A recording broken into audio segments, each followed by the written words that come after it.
Dalam tradisi Islam, ada satu ide yang kuat banget tapi seringkali kita lewatkan gitu aja. Bahwa berpikir kritis itu bukan cuma soal adu logika, tapi justru bisa jadi jalan untuk memperdalam iman kita. Nah yuk kita gali hubungan yang luar biasa ini. Pernah kepikiran nggak?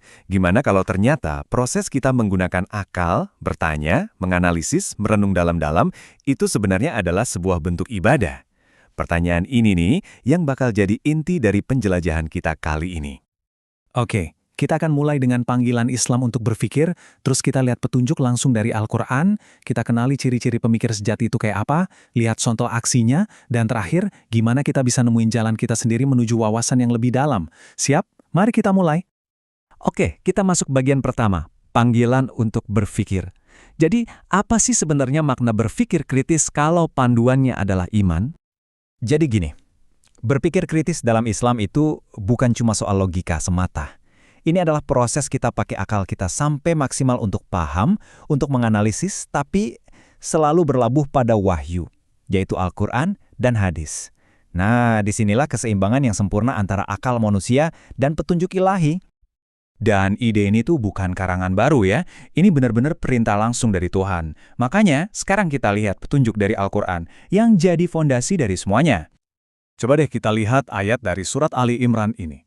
Jelas banget di sini disebut ada tanda-tanda bagi orang-orang yang berakal atau ulil albab saat mereka merenungkan penciptaan langit dan bumi. Ini tuh kayak undangan terbuka, sebuah panggilan yang jelas banget untuk mengamati dan berefleksi. Intinya apa? Alam semesta ini bukan cuma pajangan yang pasif. Dia itu dipenuhi dengan tanda-tanda yang sengaja ditaruh di sana untuk kita pikirkan.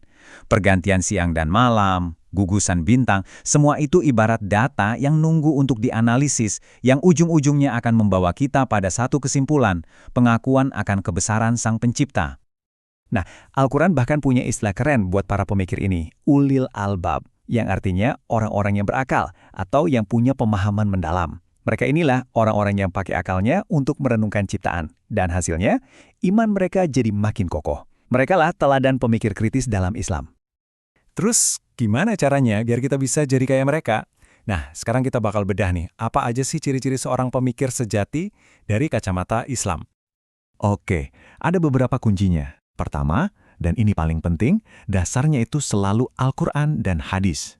Lalu, mereka merenungkan dunia sekitar. Bukan cuma lihat, tapi benar-benar mengamati. Mereka juga menuntut bukti, nggak asal telan informasi. Mereka berusaha objektif, nyingkirin prasangka. Dan yang penting banget di zaman sekarang, mereka melakukan tabayun alias klarifikasi sebelum nerima atau nyebarin informasi. Oke, cukup teorinya. Sekarang kita lihat aksinya. Gimana sih prinsip-prinsip ini diterapin, baik di zaman dulu sampai menghadapi tantangan zaman sekarang yang makin kompleks? Coba lihat bedanya. Jauh banget kan? Di satu sisi, ada pola pikirnya ulil albab. Mereka analisis dulu, cari kebenaran, dan yang penting berhenti sejenak untuk tabayun. Hasilnya apa? Kebijaksanaan. Nah, di sisi lain, penyebar hoaks. Asal sebar tanpa cek, reaksinya pakai emosi, nggak peduli sumber. Hasilnya, kepanikan dan kebohongan. Di era digital ini, pilihan ada di tangan kita. Terus gimana cara prakteknya si tabayun ini? Gampang kok, ada 4 langkah simpel. Pertama, jeda dulu. Jangan buru-buru nge-share cuma karena emosi. Kedua, cek sumbernya. Siapa yang ngomong? Kredibel nggak? Ketiga, analisis isinya. Logis nggak? Ada yang aneh nggak? Dan terakhir, pikirkan dampaknya. Apa akibatnya kalau saya sebarin ini? Ini tuh kayak filter mental yang kita semua butuhkan banget. Dan ini bukan cuma teori kosong loh. Tradisi berpikir kayak gini tuh melahirkan para raksasa intelektual. Kita ngomongin Ibnu Sina yang merevolusi dunia kedokteran, Al-Khawarizmi yang ngasih kita Al-Jabar, dan Ibnu Khaldun sang bapak sosiologi modern. Warisan mereka itu bukti nyata betapa dahsyatnya kekuatan akal yang dipandu oleh iman. Nah, ini semua membawa kita ke bagian terakhir dan yang paling penting. Setelah tahu semua ini, gimana caranya kita di kehidupan kita sehari-hari mengubah ilmu jadi ibadah? Dan inilah inti dan semua obrolan kita. Berpikir kritis, nyari ilmu, itu bukan cuma tugas sekolah atau kuliah. Dalam Islam, ini adalah ibadah. Benar-benar sebuah ibadah yang mendalam. Saat kita memakai akal pemberian Tuhan untuk memahami ciptaannya, kita itu sebenarnya lagi membangun koneksi yang lebih kuat dengannya. Jadi, saya mau ninggalin beberapa pertanyaan buat direnungkan. Pertama, Gimana caranya Anda bisa mulai terapin ini di keseharian?